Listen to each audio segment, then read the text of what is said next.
এবার উজানোর সময়ের ভয়াবহ বন্যা নিয়ে হৃদয়স্পর্শী একটি কবিতা লিখলেন হাইলাকান্দি জেলার আলগাপুরের প্রাক্তন জেলা পরিষদ নুরুল ইসলাম লস্কর। নিজের লেখা কবিতাটি নিজ কণ্ঠেই আবৃত্তি করেছেন তিনি। করজুড়ে প্রার্থনা প্রভু তোমার দরবারে। এর আগে জুবিন গার্গ ও তার স্ত্রী গরিমা গার্গকে নিয়ে লেখা তার দুটি কবিতা সামাজিক মাধ্যমে ব্যাপক সাড়া ফেলেছিল। এবার উজানোর সময়ের ভয়াবহ বন্যায় ক্ষতিগ্রস্ত মানুষের দুর্দশা, প্রকৃতির নির্মম রূপ এবং মানবতার বার্তা তুলে ধরে বরাকের প্রচলিত কথ্য ভাষায় নতুন এই কবিতাটি লিখেছেন তিনি। সরাসরি শুনে নিন নুরুল ইসলাম লস্করের কণ্ঠে তার লেখা প্রলয়ঙ্কারী বন্যা কবিতাটি। বর্তমান সময়ে উজানোর সময় যে বন্যায় মানুষের যে কষ্ট দেখে আমার মনে এই কবিতা লেখার উদ্যোগ জেগেছে এবং আমি একটা কবিতা লিখেছি। আমার কবিতার নাম হচ্ছে প্রলয়ঙ্কারী বন্যা। জলের আরেক নাম জীবন, সেটা সবে জানি।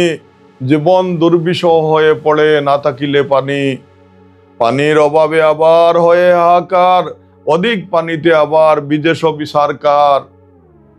উজান অসময়ে এবার বয়ে গেছে বন্যা, চারিদিকে কেবল শুধু কান্নার কান্না। বন্যার কবলে পড়ে বিপন্ন জীবন, 60 বছরে কেহ দেখেনি এমন প্লাবন। 60টি জেলার কি করুণ অবস্থা, তার মাঝে চড়াইদেউ, শিবসাগর, যোরহাট আর নাজিরা। সত্তরেরও অধিক প্রাণ বিনা সকালে, আরো কত সন্ধানহীন ভেসে গেছে জলে। লক্ষ লক্ষ গরু মহিষ, আরো কত জানোয়ার, হাঁস মুরগি ছাগল বেড়া হাজারে হাজার।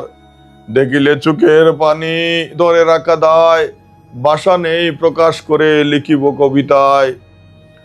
সহৃদয় যারা এসেছে এগিয়ে করিতে সহায় এই দুর্যোগ বিপদে।